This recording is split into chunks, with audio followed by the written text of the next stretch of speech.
하나님 말씀 보시겠습니다. 우리가 함께 은혜 나눌 하나님 말씀은 창세기 25장 19절에서 34절까지 말씀입니다. 창세기 25장 19절에서 34절 말씀. 본문이 길기 때문에 21절에서 23절까지만 우리가 함께 합독하도록 하겠습니다. 시작.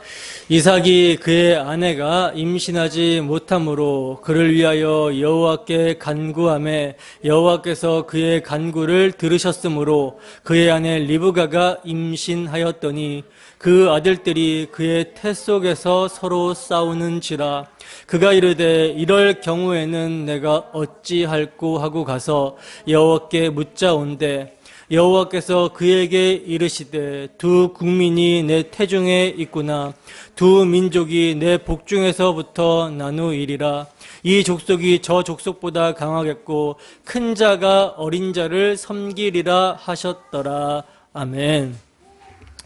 하나님의 주권적인 선택으로 세워지는 장자. 하나님의 주권적인 선택으로 세워지는 장자라는 제목으로 하나님 말씀 증거하도록 하겠습니다. 우리는 지난 시간에 아브라함이 구속사 무대에 퇴장하기 직전에 한 일에 대해서 살펴봤었는데 기억나십니까?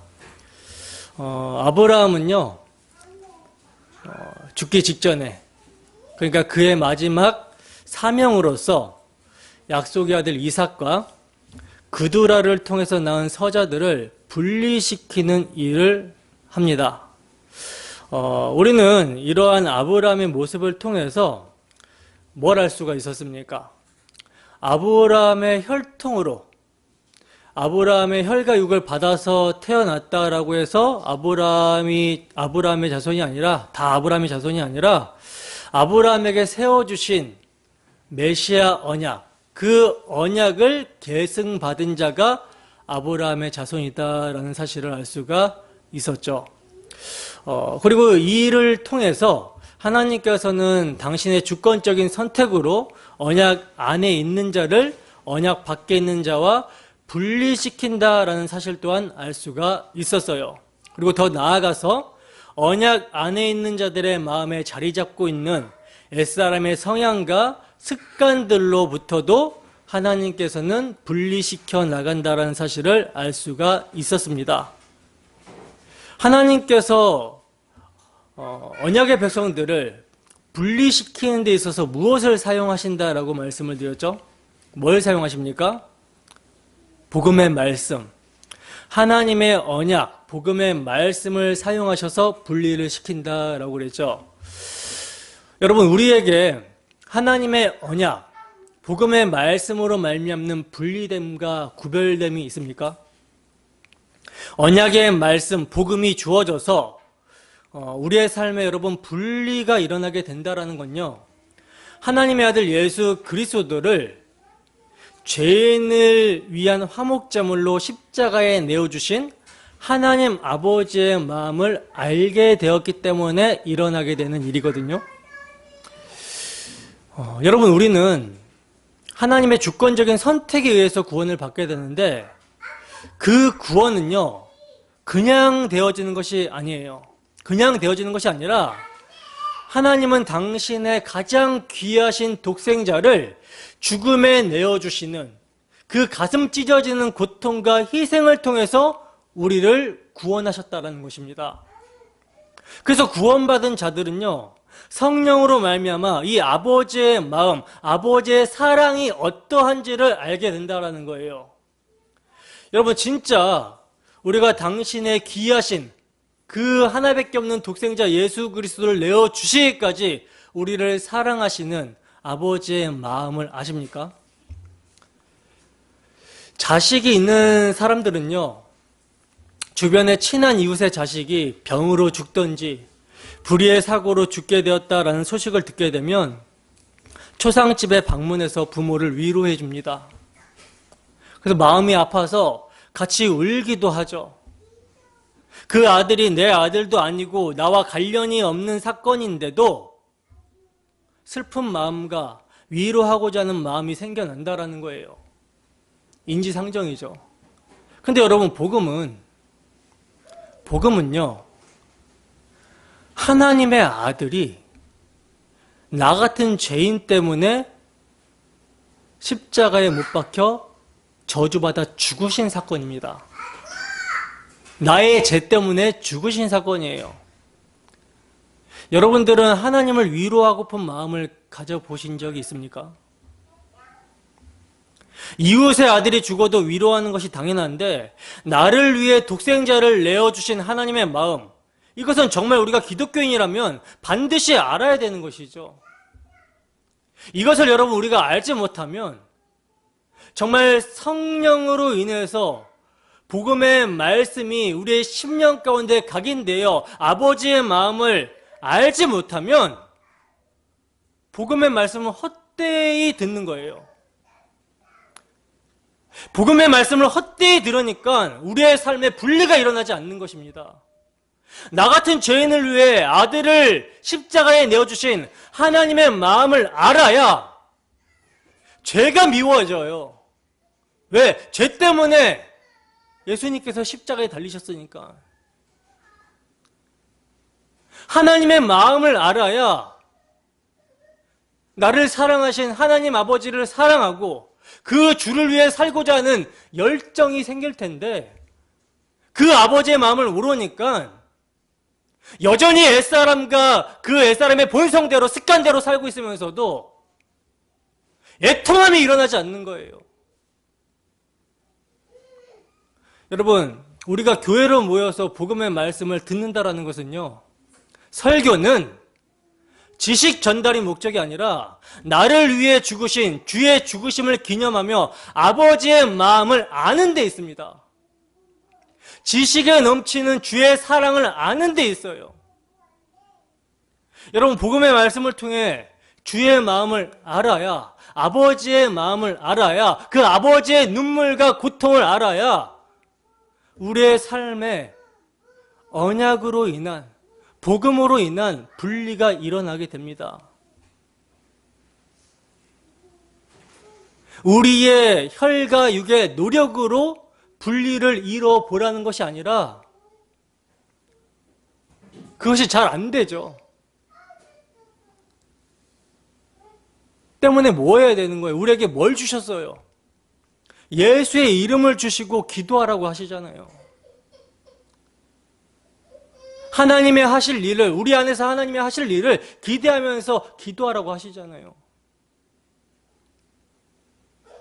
참으로 감사한 것은 하나님께서는 택하신 성도의 마음에 성령으로 역사하시사 복음의 말씀을 각성시킨다라는 것입니다. 그래서 겉면을 듣게 하신다라는 거예요. 그리고 우리의 힘으로 안 되기 때문에 기도하게 하신다라는 거죠. 그리고 우리의 삶을 진리로, 예수 그리스도께로, 그 험한 십자가의 마음이 끌리도록 인도하신다라는 것입니다. 그렇기 때문에 소망이 있는 것이죠. 그러므로 오늘도 복음의 말씀이 여러분들에게 들려지게 될 때 주 성령의 역사로 말미암아 아버지의 마음이 우리의 심령에 각성이 되고 각인되기를 소원합니다. 그리하여 넘치는 그리스도의 은혜와 아버지의 사랑으로 말미암아 그 사랑 안에서 믿음으로 그리스도와 함께 옛사람은 죽었다 여기고 내 정가욕 탐심은 십자가에 못 박혔다 여기고 그리스도와 함께 살아난 새 사람으로서 하나님에 대하여 살아가는, 주 예수를 위해서 살아가는 성별되고 분리된 삶이 우리의 삶이 되어지기를 주님의 이름으로 축원합니다.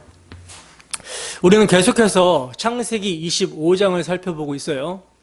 창세기 25장에는 세 족보가 나옵니다. 세 가지 족보가 나오는데 첫 번째 족보는 아브라함의 첩 구드라의 자손, 구드라의 족보와 또 하갈에서 낳은 이스마엘의 족보, 그리고 이삭의 족보가 등장을 하고 있는 것을 보게 됩니다. 이 족보를 통해서 성경이 증거하고 있는 것은요, 여자의 후손과 뱀의 후손 두 부류의 갈라짐을 보여주고 있는 거거든요. 그래서 우선적으로 그두라가 낳은 서자들과 약속의 아들 이삭이 분리가 되어지는 것을 보여주고 있었고요. 또 하갈에선 탄생이 된, 낳게 된, 낳아지게 된 이스마엘과 약속의 아들 이삭이 분리가 되는 것을 보여줍니다.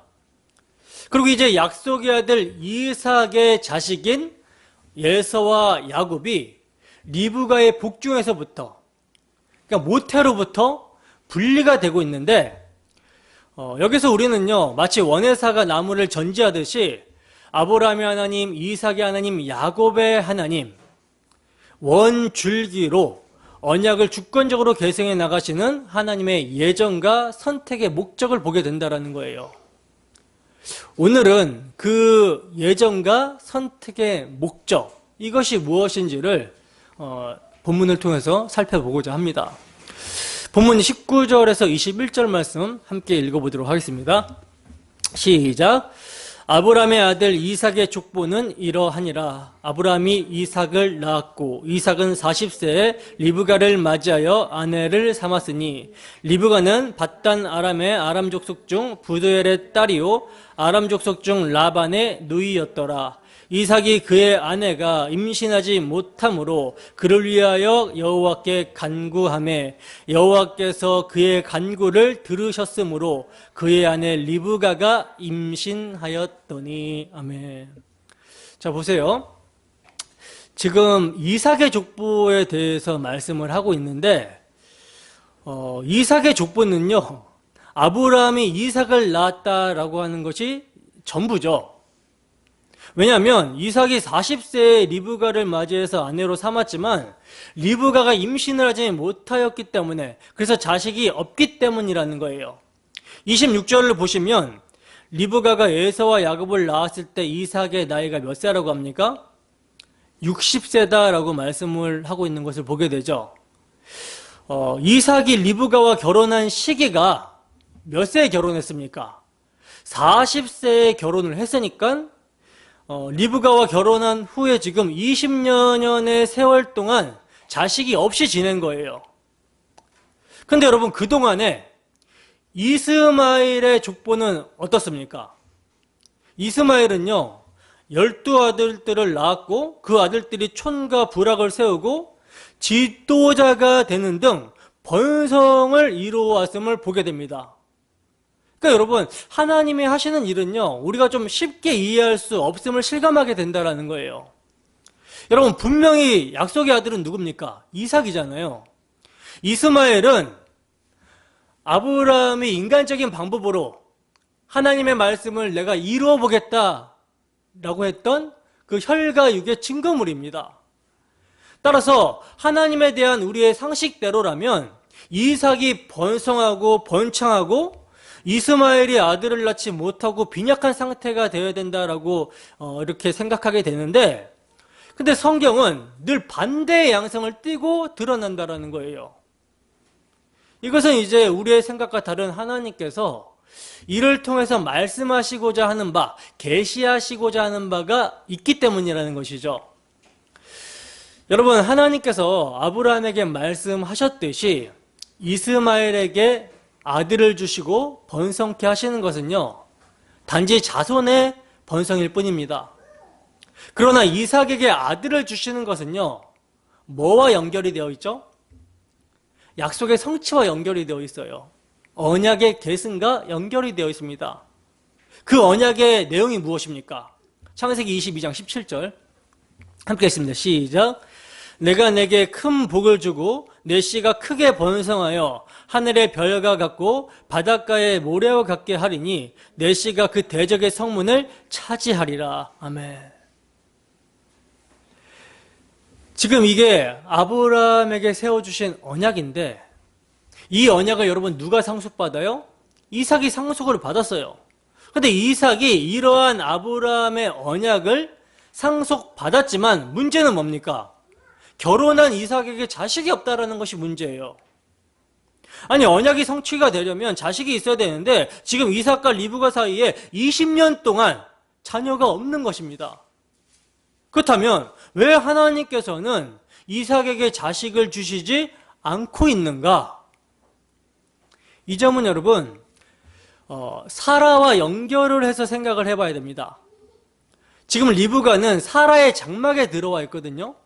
때문에 사라의 모습처럼 언약이 이어져 가게 된다는 것을 말씀해주고 있는 거예요. 약속의 자손은 사람의 가능성을 완전히 배제한 후에, 그러니까 사람의 가능성이 완전히 부인되어져야 되고, 그러한 가운데 하나님께서 당신의 말씀의 능력으로 약속의 자손을 주신다라는 거예요. 때문에 이렇게 이제 리브가가 임신하지 못하자 이삭이 기도하는 모습을 보게 되죠. 이삭이 여러분 왜 기도를 하겠습니까? 아내가 불쌍해서? 자식이 없으면 창피해서? 아니죠. 이삭이 자기가 아브라함으로부터 계승받은 언약을 기억했기 때문이에요. 하나님의 약속이 그에게 있었기 때문에 이삭은 하나님께 기도를 합니다. 자기 아버지 아브라함에게 하신 약속, 그 약속, 아브라함에게 하늘을 보여주시면서 하늘의 별을 셀 수 있나 보라, 내 자손이 이와 같으리라 하신 그 씨, 제라, 그리스도, 메시아에 대한 언약을 기억한 것입니다. 그런데 여러분, 우리가 생각하기에는 하나님이 언약을 하셨으면 바로 주시면 좋잖아요. 근데 왜 20년이라는 긴 시간 동안 이삭에게 자손을 주시지 않으셨다가 이삭의 기도를 통해서 자식을 주시고 있는 것일까? 그것은 여러분, 약속의 아들은 인간의 노력과 힘으로 낳을 수 없다라는 것을 보여주시기 위함입니다. 아까 사라의 장막에 리브가가 거했다라고 말씀을 드렸듯이 이삭에게도 약속의 아들은 인간의 노력과 힘으로 낳을 수 없다라는 것을 보여주기 위함이라는 거예요. 그래서 이삭이 60세라는 많은 나이에 기도를 통해서 자손을 태어나게 하신 것입니다. 불가능한 상태였다라는 것을 보여주시기 위해서 그렇게 하신 거예요. 근데 혹자들은 이러한 말씀을 보면 손뼉을 칩니다. 아, 무엇이든 기도하면 되는구나. 기도하면 안 되는 것이 없는구나. 이렇게 결론을 맺어버린다는 것이죠.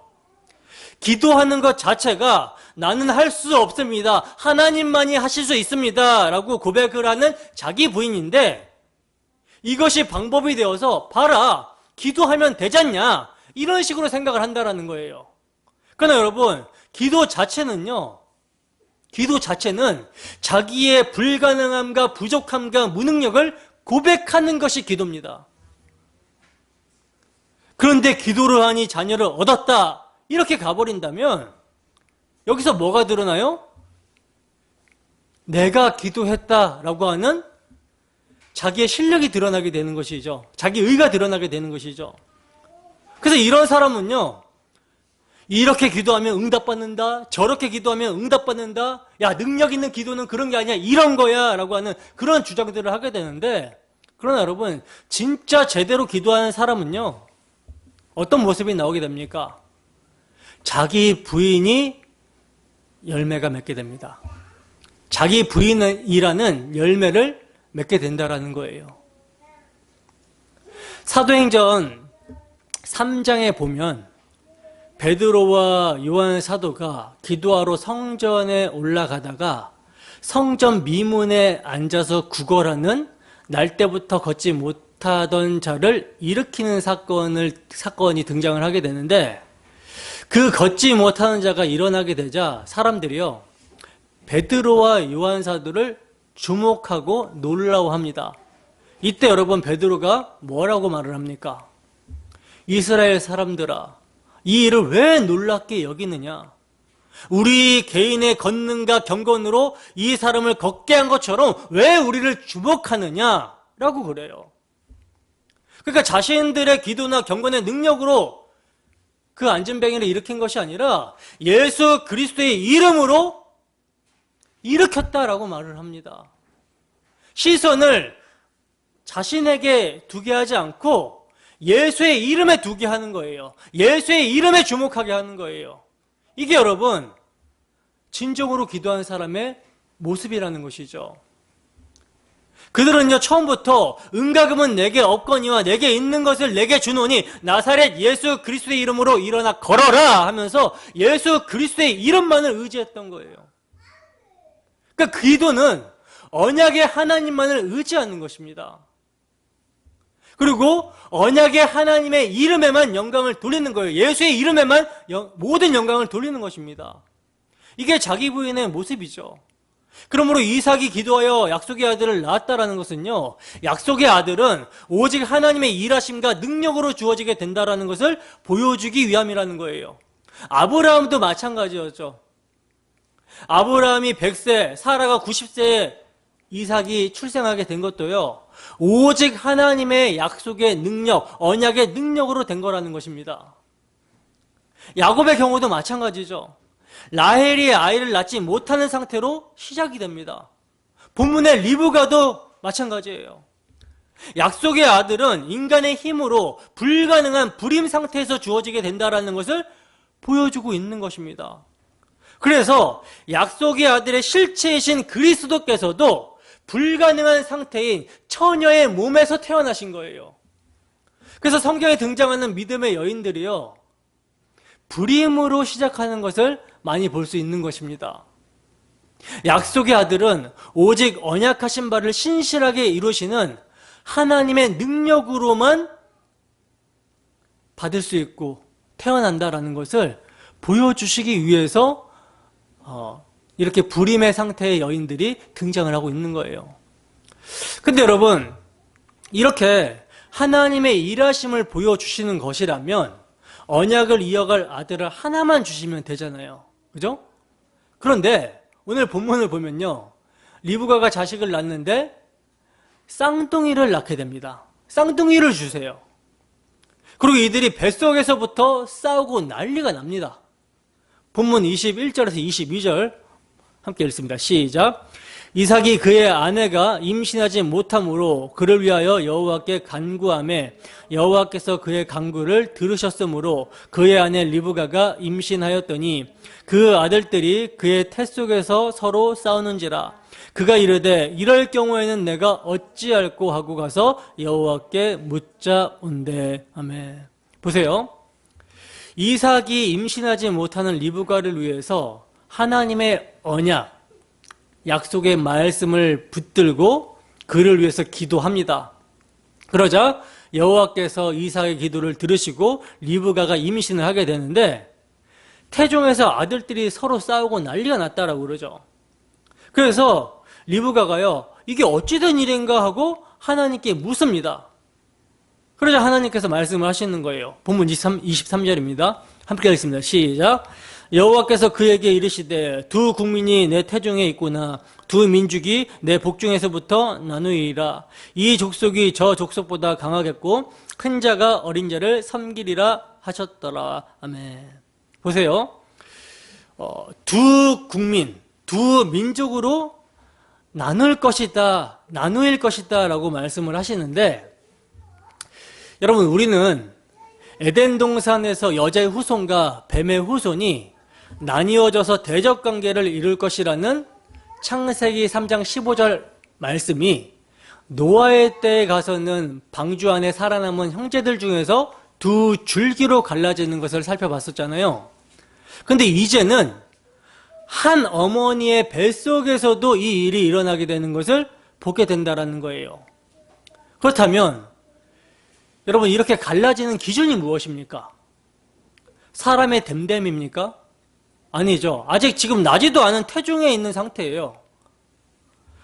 근데 하나님께서는 야곱과 에서가 태중에 있을 때 이미 그들의 운명을 결정지어 놓으신 것입니다. 그들이 아직 이 세상에 태어나지도 않았는데 한 사람은 언약의 라인으로, 또 다른 한 사람은 유기된 자들의 라인으로 가르시는 거예요. 바울 사도는 이 점을 이렇게 설명을 하고 있어요. 로마서 9장 10절에서 13절 말씀입니다. 함께 읽습니다. 시작. 리브가가 우리 조상 이삭 한 사람으로 말미암아 임신하였는데 그 자식들이 아직 나지도 아니하고 무슨 선이나 악을 행하지 아니한 때에 택하심을 따라되는 하나님의 뜻이 행위로 말미암지 않고 오직 부르시는 이로 말미암아 서게 하려 하사 리브가에게 이르시되 큰 자가 어린 자를 섬기리라 하셨나니 기록된 바 내가 야곱은 사랑하고 에서는 미워하였다 하심과 같으니라. 아멘. 자, 여기서 여러분 핵심이 뭡니까? 핵심이 뭐예요? 택하심을 따라되는 하나님의 뜻에 있어요. 이삭의 경우에는 어머니가 언약을 받은 사라였고 이스마엘은 어머니가 사라의 여종 하갈이었기 때문에 서로 다른 점으로 인해서 갈라졌다라고 생각을 해볼 수가 있잖아요. 그죠? 그러나 야곱과 에서는요, 한 어머니 뱃속에 있던 쌍둥이입니다. 무슨 선이나 악을 행하기 이전이라는 거예요. 그런데도 지금 갈라짐이 있다라는 거. 이것은요, 바울 사도가 지금 말씀하고 있는 대로 택하심을 따라 되는 하나님의 뜻이라고 밖에는 설명할 길이 없다라는 거예요. 이것을 이제 선택교리, 예정교리라고 하는데, 근데 여러분 이러한 예정과 선택교리를 다룰 때 우리가 기억해야 될 중요한 점 하나가 있죠. 이것을 모르고 선택과 예정교리를 접근하게 되면 하나님을 오해하게 되고 더 나아가 하나님을 원망하게 됩니다. 그러면 예정과 선택교리를 대할 때 기억해야 되는 가장 중요한 요점이 무엇인가? 그것은요, 먼저 인류의 상황과 상태가 어떤 상황과 어떤 상태인지를 아는 것, 이것이 중요합니다. 가장 중요해요. 여러분, 아담 안에서 모든 인류가 어떤 상태입니까? 아담 안에서 모든 인류가 지금 어떤 상태에 처해져 있죠? 아담 안에서 모든 인류는 죄를 범하였어요. 그래서 타락한 상태입니다. 그래야 아담 안에서 모든 인류는 뱀의 후손이 될 수밖에 없는 상태라는 거예요. 그러니까 모든 인간은요, 아담 안에서 다 죄로 말미암아 죽은 영혼으로 태어나서 몸과 영혼이 영원한 죽음으로 걸어가는 그러한 처지가 되어버렸다는 것이죠. 그렇기 때문에 이러한 상태에서는요, 그 어떤 누구도 자신의 의지로 하나님을 사랑하지 못할 뿐만 아니라 하나님을 미워하며 하나님을 대적하는 상태로 살아가게 됩니다. 한 사람도 예외 없이 모두 다. 그러므로 이러한 모든 아담 안의 인간들의 결말은 지옥의 심판이 되어야 하나님의 공의로운 재판이 이루어지게 되는 거라는 거예요. 모두 다 심판을 받아야 됩니다. 한 번 죽는 것은 사람에게 정한 것이요, 그 이후에는 심판이 있다라고 말씀하고 있는 것처럼 모든 인간이 다 하나님의 공의에 의하면 지옥의 판결을 받아 마땅하다라는 거예요. 그런데 이렇게 허물과 죄로 죽어있는 자들 중에, 지옥의 심판이 마땅한 자들 중에 긍휼이 풍성하신 하나님께서는 어떤 이들을 창세 전부터 택하셔서 구원을 해주신다라는 거예요. 어떻게 구원해 주십니까? 그들이 받아야 될 심판을 하나님의 아들이 대신 받게 하심으로. 그래서 바울 사도가 에베소서에서 뭐라 그래요? 그리스도 안에서, 그러니까 창세전에 그리스도 안에서 우리를 택하셨다라고 말씀을 하고 있는 거예요. 그러므로 택함 받은 자들은요, 자기 죄를 대속할 하나님의 아들 예수님을 주와 그리스도로 믿고 그 믿음으로 살게 됩니다. 이때 여러분, 믿음은 구원의 도구로 사용이 될 뿐 구원의 능력은 공의로운 하나님의 심판을 대신 받으신 그리스도의 대속의 피이며, 이 대속의 피의 공로로 말미암아 은혜를 받아 믿게 될 자들이 하나님의 선택하심으로 결정이 되는 거예요. 여러분, 이 하나님의 절대 주권적인 선택과 예정의 교리는요, 하나님의 영이 없는 자들은 너무너무 미워하는 교리입니다. 너무너무 미워하는 교리예요. 왜냐하면 하나님의 예정과 선택 교리는 인간에게 그 어떤 가능성도 없다라는 것을 인정하라고 하고 있기 때문이라는 것이죠. 그러나 그렇다고 이 교리가요, 인간에게 아무것도 하지 말라는 교리가 아닙니다. 하나님이 주권적으로 택하시고 섭리하신다라고 말씀하시는 교리이지 인간에게 아무것도 하지 말라는 것이 아니라는 거예요. 이것을 여러분 잘 이해해야 되는데, 하나님의 복음이 여러분 선포가 되면요, 이 복음을 듣는 청중들은 피조물 주제의 창조주를 반역하고 창조주를 십자가에 못 박은 죄인임을 인정해야 됩니다. 인정해야 되는 거예요. 인정해야 하며 나를 위해서 나의 손에 의해 죽임당하신 주님을 믿고자 해야 된다는 거예요. 그리고 믿고 구원을 받은 자가 되었다면 내가 믿고 구원받게 된 것이 오직 하나님의 택하심의 은혜로 믿음이 주어지게 된 것이고 구원받게 되어졌다라는 것을 찬양하면 되는 것입니다. 무슨 말씀인지 이해되세요? 믿는 건요, 여러분, 내가 믿습니다. 내가 믿게 되는 거잖아요. 내가 믿고 구원받게 되는 거예요. 그런데 이 일을 누가 행하셨냐면 하나님의 선택하심이 있었고 복음의 말씀을 사용하시는 성령께서 우리 마음 가운데 역사하셨고 그리하여 우리가 믿게 되었구나.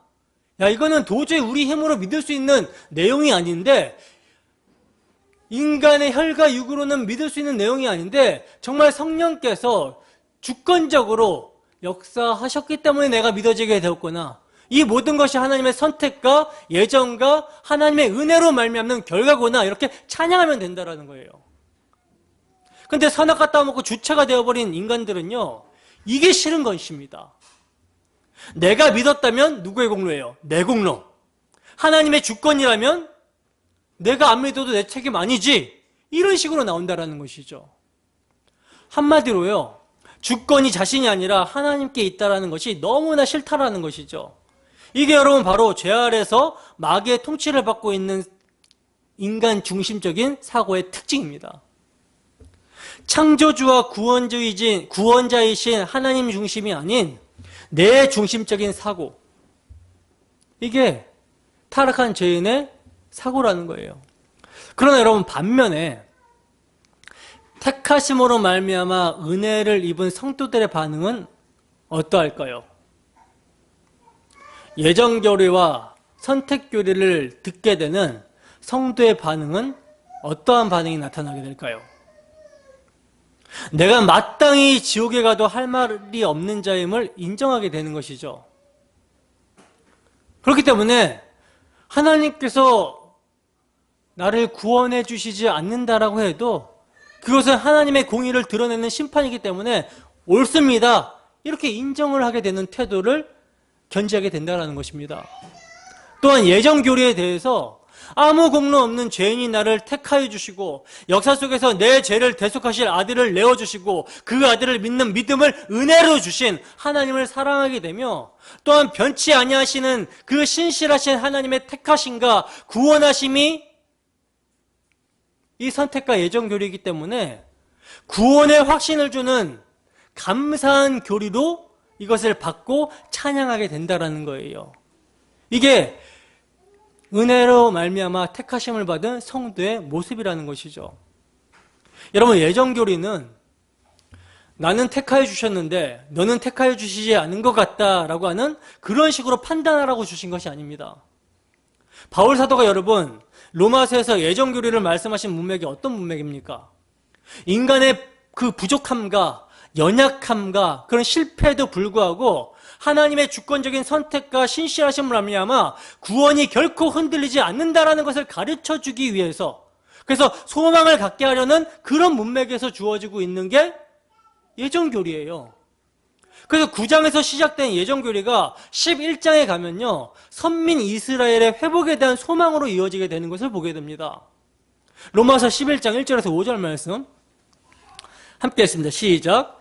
그러므로 내가 말하노니 하나님이 자기 백성을 버리셨느냐? 그럴 수 없느니라. 나도 이스라엘인이요 아브라함의 씨에서 난 자요 베냐민 지파라. 하나님이 그 미리 아신 자기 백성을 버리지 아니하셨나니 너희가 성경이 엘리야를 가리켜 말한 것을 알지 못하느냐? 그가 이스라엘을 하나님께 고발하되 주여 그들이 주의 선지자들을 죽였으며 주의 제단을 헐어버렸고 나만 남았는데 내 목숨도 찾나이다 하니 그에게 하신 대답이 무엇이냐?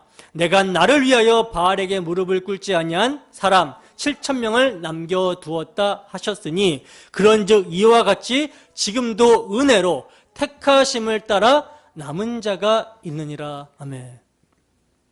그러니까 여러분, 아무리 절망적인 상황이라 할지라도, 그래서 하나님은 과연 어디 계십니까? 라고 하는 그런 타락이 극에 달한 상황이라 할지라도 하나님께서 은혜로 택하신 자들은요 다 구원해 내신다라는 거예요. 이게 여러분 예정교리가 주는 소망입니다. 그래서 베드로 사도는 뭐라고 말합니까? 성도들에게 뭐라고 교훈합니까? 베드로후서 1장 10절에서 11절 말씀 함께 읽습니다. 시작. 그러므로 형제들아 더욱 힘써 너희 부르심과 택하심을 굳게 하라. 너희가 이것을 행한즉 언제든지 실족하지 아니하리라. 이같이 하면 우리 주 곧 구주 예수 그리스도의 영원한 나라에 들어감을 넉넉히 너희에게 주시리라. 아멘. 지금 베드로 사도가 베드로 후서를 기록할 때 그 시대적 배경은요, 성도들이, 예수 믿는 자들이 예수 믿는 것 때문에 박해와 핍박을 받고 있는 그러한 상황이었어요. 근데 이러한 절망적인 상황, 정말 앞뒤가 안 보이고 캄캄한 상황, 예수를 믿는다라는 이유로 핍박을 받고 환난을 받고 죽게 되는 그러한 상황에서 베드로 사도는 뭐라고 위로와 소망을 주고 있습니까? 더욱 힘써서 너희의 부르심과 택하심을 굳건히 하라, 굳게 하라, 이렇게 말씀을 하고 있어요. 부르심과 택하심을 굳게 하면 실족하지 않는다라는 것입니다. 사람이 흔들리는 이유가 무엇입니까? 하나님의 신실하심을 믿지 못하기 때문이라는 거죠. 이 모든 우주 만물과 역사와 개인의 인생을 주님께서 주권적으로 섭리하시고 인도하신다라는 것을 믿지 못하기 때문에 흔들리는 거거든요. 그러나 부르심과 택하심을 굳게 하면 나 같은 죄인을 위해서 당신의 하나밖에 없는 그 귀한 독생자 아들까지 내어주신 하나님께서 나를 이 길로 인도하신다면 이것은 선이다. 이렇게 흔들리지 않을 수 있다는 거예요. 우리의 노력과 수고가 아닌 하나님의 부르심과 하나님의 택하심에 의해 우리가 구원을 받았다라는 사실을 굳게 붙들라는 것입니다. 그래야 그 은혜 앞에서 우리의 삶이 흔들리지 않을 수 있는 것이고 우리의 삶이 변화가 될 수 있는 것이고 성숙이 되어질 수 있다는 거예요. 여러분, 오늘 본문에 리브가의 쌍둥이인 에서와 이삭의 임신 소식도 이와 같은 의도로 주어진 것입니다. 이삭과 리브가가 결혼한 후에도 20년 동안 아들이 없어서 어떤 생각을 했겠습니까? 언약을 계승받은 언약의 상속자잖아요. 근데 자녀가 없으니까 하나님의 언약이 취소가 되는 거 아닌가? 우리가 구원을 받지 못한 자가 아닌가? 이런 생각이 들게 될 때 하나님께서는 언약을 잊지 아니하시고 아들을 주신 것입니다. 그리고 인간의 어떠함을 보고 택하시는 것이 아니라 오직 은혜와 긍휼로 강권적으로 언약을 성취해 가신다는 것을 보여주신 것이 쌍둥이가 잉태된 것이며, 그리고 대적 마귀는 끊임없이 그리스도께서 오실 길을 대적하는 자로 뱀의 후손들을 사용하고 있음을 계시하고 있는 거예요. 이런 문맥인 것입니다. 근데 여러분, 이렇게 하나님께서는요 분명히 이삭과 리브가에게 선택과 예정 교리를 말씀하셨어요. 그죠? 작은 자가 선택된 자이고 큰 자가 유기된 자라는 것을 알려주셨습니다. 그리고 큰 자가 작은 자를 섬긴다라는 것은 장자권이 작은 아들에게 있다라는 것이잖아요. 이것도 말씀해 주셨다라는 거예요. 여기서 여러분 장자권을 잠깐 살펴보면 장자권은 여러분 굉장히 중요하거든요. 장자권. 여러분 아브라함 가정에서의 장자권은 가나안에 대한 기업의 상속과 아버지의 축복에 의한 언약의 축복을 소유하게 되는 약속의 후손에 대한 장자권입니다. 언약의 통로로서 주어지게 되는 장자권이라는 거예요. 왜냐하면 아브라함의 가계에는 하나님의 언약이 흐르고 있고 그 언약을 상속받는 자가 하나님의 택하심의 그 라인이라는 사실이 증명이 되기 때문이라는 것이죠. 그렇기 때문에 그 장자권을 소유한다라는 것은요, 하나님의 선택을 받았다라는 것을 상징합니다. 근데 그 장자권이, 바로 그 장자권이 이미 두 아이가 어머니 태중에 있을 때 선택적으로 결정이 이미 되어버렸다라는 거예요. 그리고 이것을 누가 들어요? 이삭과 리브가가 들었다라는 것이죠. 근데 그러한 하나님의 말씀을 직접 들은 이삭과 리브가가요, 하나님의 선택과 주권을 신실하게 믿지 않고 자신들의 생각으로 장자권을 상속하려고 합니다. 이들이 여러분 왜 하나님의 언약을 직접 듣고도 자신들의 생각으로 장자권을 상속하려고 했는가? 본문을 보게 되면요, 이삭은 누굴 좋아했다 그래요? 큰아들 에서를 좋아했다고 그러고, 리브가는 누굴 좋아했다 그래요? 야곱을 좋아했다라고 말씀을 하고 있죠. 이 말은 이삭은 에서를, 리브가는 야곱에게 장자의 축복이 흘러가도록 마음을 쏟고 있었다라는 말이에요. 근데 둘 다 하나님의 약속과 상관없이 자기 육신의 감정으로 좋아한 것임을 드러내는 본문이 바로 27절에서 28절 말씀입니다. 함께 읽어보겠습니다. 시작. 그 아이들이 장성함에 에서는 익숙한 사냥꾼이었으므로 들 사람이 되고 야곱은 조용한 사람이었으므로 장막에 거주하니 이삭은 에서가 사냥한 고기를 좋아하므로 그를 사랑하고 리브가는 야곱을 사랑하였더라. 아멘. 여기서 이제 흔히들 리브가는 하나님의 약속을 믿었으므로 야곱을 좋아했다라고 그렇게 혹자들은 생각을 하시는데 그렇지 않습니다. 본문에서 에서는 사냥을 좋아하는 외적 활동을 주로 하는 사람이었고요, 야곱은 조용한 사람이라 장막에 있는 사람이라고 설명을 하고 있어요. 즉 이삭은 자신의 입맛에 딱 맞는 고기를 좋아하기 때문에 에서를 사랑했고요, 리브가는 장막에서 조용하게 자기 일을 도와주며 늘 자기와 함께 있는 야곱에게 정을 더 많이 느끼고 사랑했다라는 것이죠.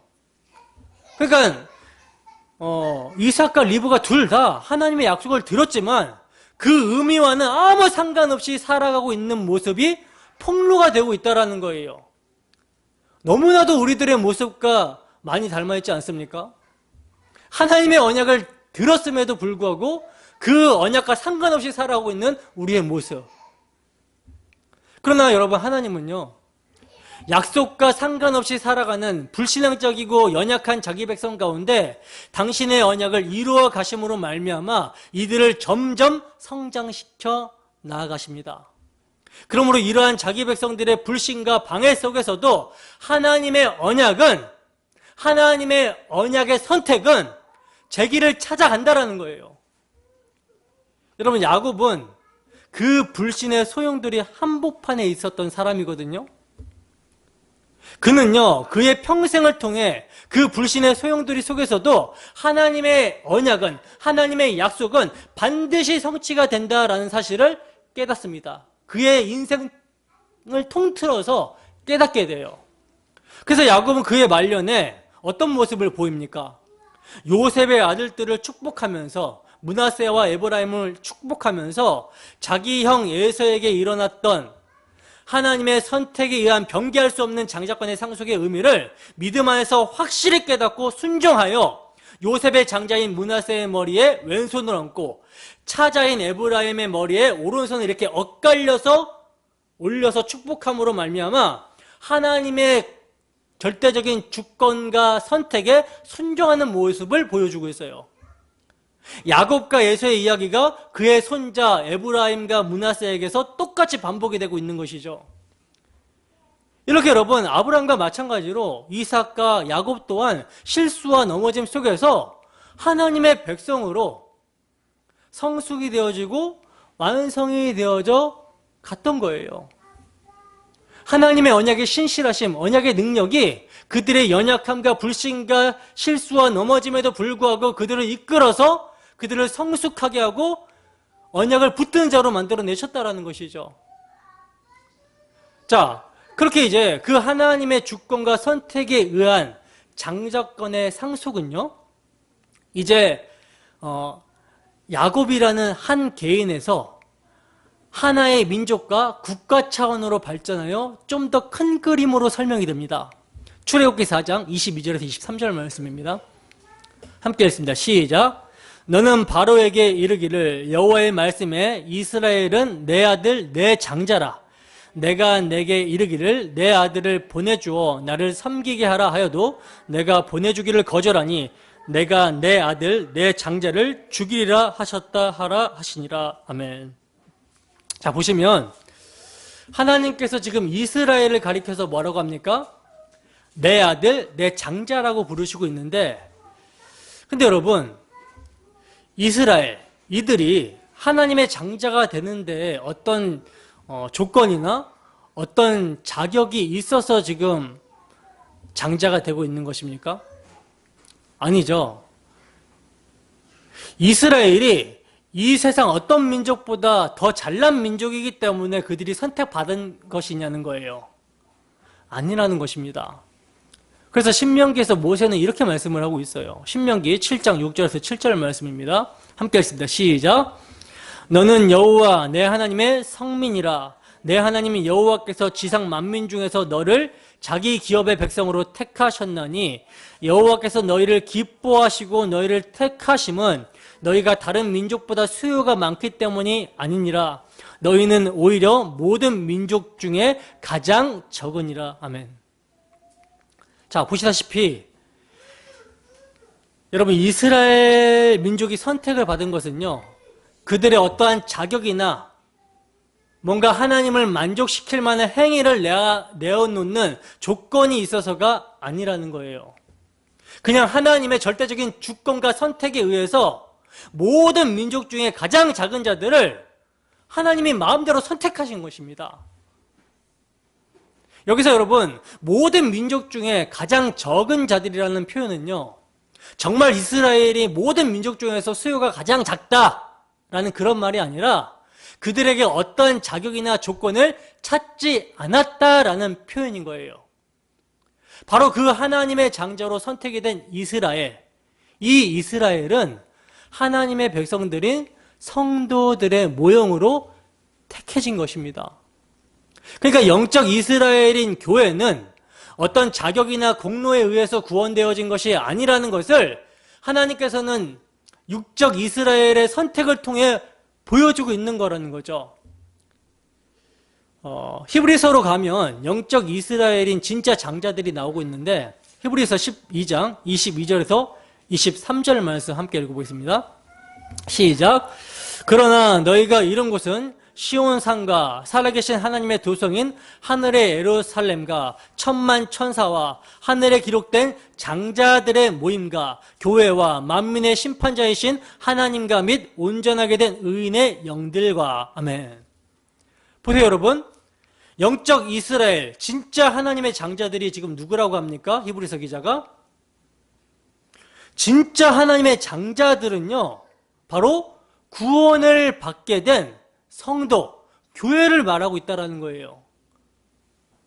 그 교회, 영적 이스라엘 교회가 어떻게 탄생하게 되는지를 설명하기 위해서 이렇게 아브라함과 이삭과 야곱과 이스라엘 등이 설명용 모형으로, 그림자로 지금 등장을 하고 있는 것입니다. 그렇다면 그 진짜 장자들인 성도가 어떻게 여러분 하나님의 장자가 됩니까? 어떻게 하나님의 장자가 되죠? 자기들의 공로와 노력이 결코 아니라는 것이죠. 오직 하나님의 선택과 예수 그리스도의 공로를 그들이 전가받아 값없이 의로운 자가 되고 값없이 장자가 되는 거예요. 그 이야기를요, 창세기서부터 이렇게 알기 쉬운 그림으로 성경을 설명해주고 있는 거라는 거죠. 출애굽기에 보면 하나님의 장자들이 어떠한 과정을 통해서 탄생하게 되는지가 아주 명확한 그림으로 설명이 되어지고 있는데, 여러분, 이스라엘이라는 하나님의 장자들이 어떻게 하나님만을 섬기는 장자로 탄생하게 됩니까? 세상 권세 잡은 자의 장자들, 애굽의 장자들이 하나님의 저주에 의해 죽어갈 때 하나님의 장자들인 이스라엘은 어떻게 그 죽음을 면하고 새 생명을 얻게 되죠? 그래서 하나님을 섬기는 장자가 되는 것이죠. 어떻게? 우리가 너무나 잘 알다시피, 너무나 많이 들어왔다시피 그들이 어린 양의 피에 의해서 장자가 됩니다. 어린 양의 피에 의해서 그들이 새 생명을 얻어서 구원을 받는다라는 거예요.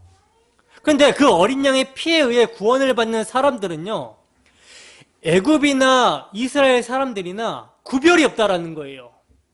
이스라엘 사람들 중에서도 어린 양의 피를 임반과 물설주에 바르지 않는 집의 장자들은요, 거기서 그대로 그냥 직사하게 됩니다. 그러나 이스라엘 민족이 아님에도 불구하고 소문을 듣고 어린 양의 피를 의지하여 임반과 문설주에 그 어린 양의 피를 바른 집의 사람들은요, 살게 되었어요. 그래서 여러분, 이스라엘 백성들이 애굽에서 나올 때 뭐라고 성경이 표현합니까?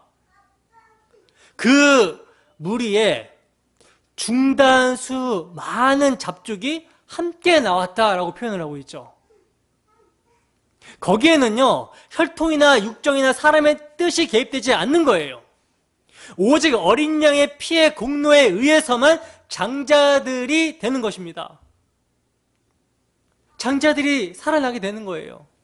그러니까 하나님을 섬기는 장자들의 정체성은 어디에 있다? 어린 양의 피해 있다라는 것이죠.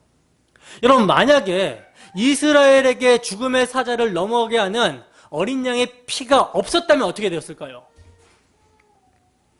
당연히 그들 역시 애굽의 장자들이 상징하던 세상의 장자들처럼 모두 다 죽임을 당했을 것입니다. 요한복음 8장 44절 함께 읽어보겠습니다. 시작. 너희는 너희 아비 마귀에게서 났으니 너희 아비의 욕심대로 너희도 행하고자 하느니라. 그는 처음부터 살인한 자요 진리가 그 속에 없으므로 진리에 서지 못하고 거짓을 말할 때마다 제 것으로 말하니 이는 그가 거짓말쟁이요 거짓의 아비가 되었습니다. 아멘. 여러분, 성경은요, 하나님을 알지 못하는 자들은 이렇게 모두가 다 마귀의 자식, 마귀의 장자들이라고 말씀하고 있어요.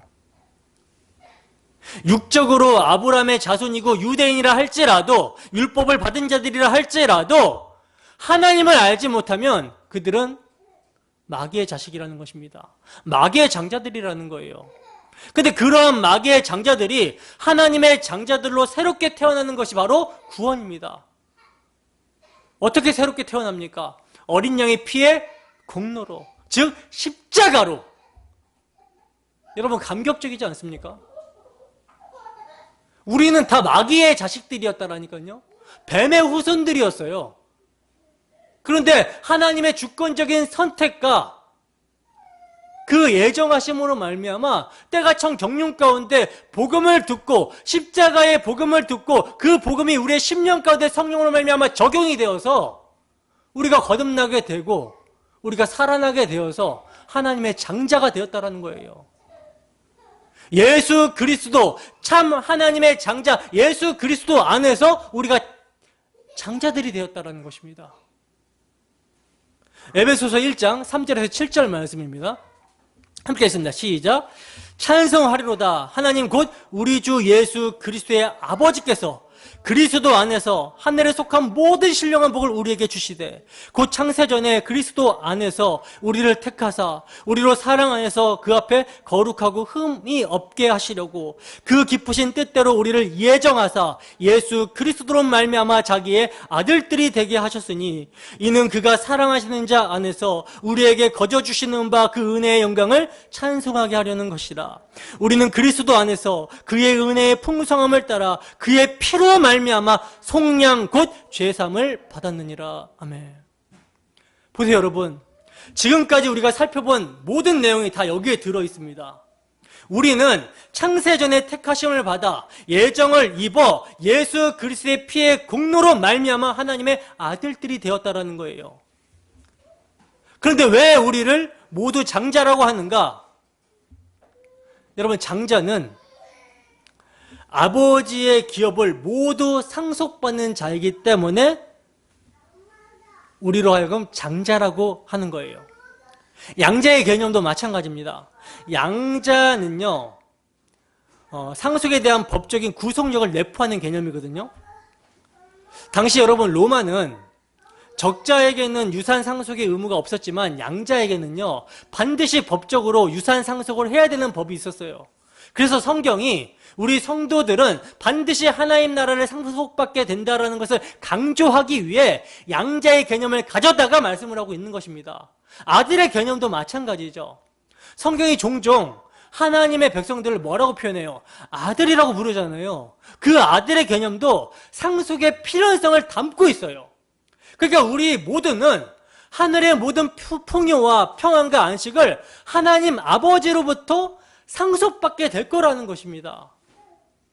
로마서 8장 17절입니다. 함께 읽습니다. 시작. 자녀이면 또한 후사 곧 하나님의 후사요 그리스도와 함께한 후사니, 이게 공동 상속자라는 거거든요. 그러면 죄인이었던 우리가 어떻게 이렇게 예수 그리스도와 공동 상속자가 되게 되었는가? 로마서 8장 29절에서 30절 말씀 함께 읽습니다. 시작. 하나님이 미리 아신 자들을 또한 그 아들의 형상을 본받게 하기 위하여 미리 정하셨으니 이는 그로 많은 형제 중에서 맏아들이 되게 하려 하심이니라.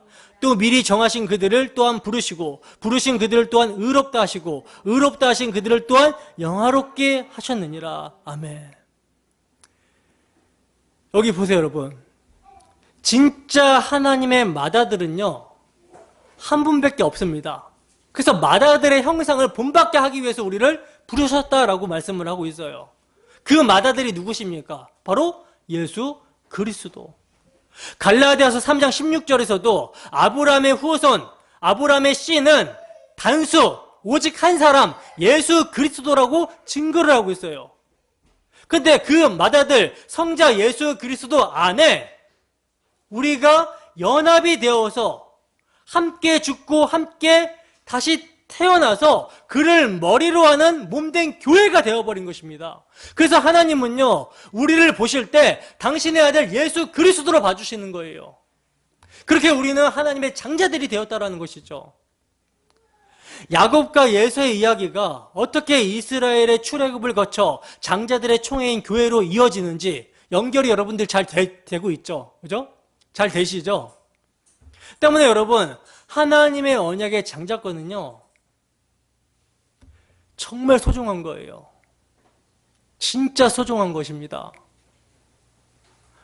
그렇기 때문에 이 장자권을 어떻게 여기는가, 이 장자권을 어떻게 여기는가에 따라서 하나님의 은혜로 이 사람이 택하심을 받은 자인지 택하심을 받지 않고 유기된 자인지를 알 수가 있어요.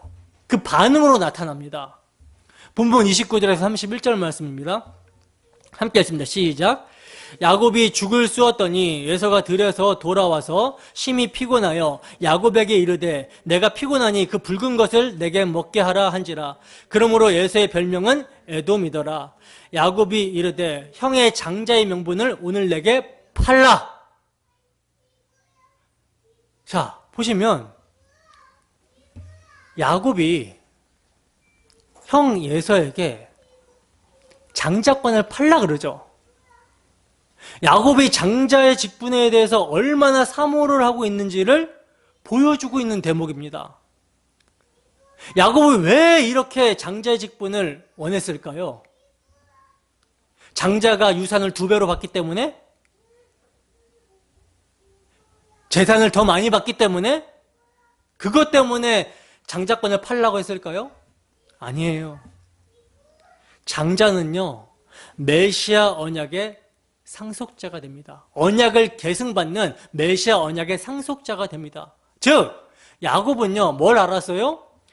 언약의 소중함을 알았다라는 거예요. 그래서 태어날 때도 무의식 중에 에서의 발꿈치를 잡았던 거라는 것이죠. 이처럼 택함받은 자들은요, 무엇보다도 언약, 복음을 사모합니다. 장자권을 사모한다라는 거예요. 그러나 반면에 에서는 어떤 모습을 보여주고 있습니까? 장자권을 떡과 팥죽으로 바꾸어 버리는 모습을 보게 되죠. 본문 32절에서 34절 말씀입니다. 함께 읽습니다. 시작. 에서가 이르되 내가 죽게 되었으니 이 장자의 명분이 내게 무엇이 유익하리요? 야곱이 이르되 오늘 내게 맹세하라. 에서가 맹세하고 장자의 명분을 야곱에게 판지라. 야곱이 떡과 팥죽을 에서에게 주매 에서가 먹으며 마시고 일어나 갔으니 에서가 장자의 명분을 가볍게 여김이었더라. 아멘. 자, 보세요. 에서는 지금 어떤 모습을 보여주고 있어요? 에서는 여러분 지금 은혜를 입지 못하고 선택에서 제외된 육에 속한 자의 대명사로 지금 등장을 하고 있는데, 그가 음식을 청했다라는 것 자체가 잘못된 것이 아니에요. 뭐가 잘못됐습니까? 내가 죽게 되었으니 이 장자의 명분이 내게 무엇이 유익하리요? 이렇게 말한 것으로 볼 때 에서는요, 땅의 것과 육적인 것을 탐하는 세속적 욕망을 드러내고 있기 때문에 잘못인 것입니다. 즉, 그는요, 장자권이 현재의 생명에 보탬이 되지 않는다면 무가치한 것으로 생각했기 때문에 팔아버린 거예요. 결국 신령한 것을 썩어져가는 땅의 것으로 물물 교환해버린 것입니다. 이러한 모습 때문에 히브리서 기자는요, 에서를 가리켜 망령된 자다라고 말씀을 하고 있어요. 히브리서 12장 16절입니다. 함께 읽습니다. 시작. 음행하는 자와 혹 한 그릇 음식을 위하여 장자의 명분을 판 에서와 같이 망령된 자가 없도록 살피라. 아멘. 즉, 현세에 안주하며 비교할 수 없는 고귀한 것을 소망하지 않는 자들을 이를 때 에서를 언급을 하고 있습니다. 그러면 이 망령된 자들의 결국은 어떻게 되겠습니까? 히브리서 12장 17절입니다. 함께 읽습니다. 시작.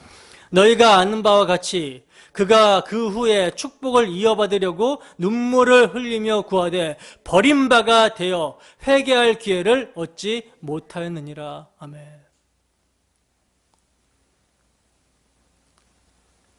여러분, 이 일이 우리에게 언제 일어나게 될까요? 땅에서의 생명이 끊어지게 될 때, 주님 다시 오실 때, 그때 주님께서 오실 때 자신들이 움켜쥐고 있던 그 가벼운 것들이 증발해 버리게 되는 것을 경험하게 될 것입니다. 여러분들은 이 장자권을 어떻게 여기고 있습니까? 장자권은요, 약속의 아들, 약속의 씨, 제라, 단수, 예수 그리스도, 여자의 후손으로 오실 예수 그리스도, 그 하늘의 장자의 희생, 십자가의 피 흘리심으로 말미암아 우리가 구원을 받아서 장자들이 되고 상속자가 된다라는 거거든요. 이게 장자권이거든요. 이 장자권을 여러분들 어떻게 여기고 있습니까? 만약 우리의 육체의 연약함으로 인하여 장자권을 무가치하게 여기고 있다면 성경은요, 오늘이라 일컫는 날 동안 회개하고 다시 복음을 붙들라고 말씀을 하고 있습니다. 오늘이에요, 오늘. 그런데 무서운 것은 많은 사람들이 주님이 오시기 전에 회개하면 된다라고 생각을 하는데, 하늘의 것을 땅의 것으로 대체하는 습관이 자리 잡은 사람들은요, 시간이 흐를수록 회개가 더욱더 어려워진다는 사실입니다. 그래서 매너리즘에 빠지지 않도록 주의하라 하고 그토록 제가 권고하고 권면하고 있는 거예요. 왜냐하면 그의 사고가 땅의 것으로 고착이 되어 하늘의 것이 소중한 것이라고 생각하는 그 사고 자체가 점점점 사라지기 때문이라는 거예요. 그래서 여러분들의 마음을 빼앗기는 것에서 돌이키라고 하는 것입니다. 평상시에 땅의 것을 가볍게 느끼지 못하고 살아간다면 회개할 기회는 점점 사라져 가고 있다는 것을 명심하시고 기억하시기 바랍니다.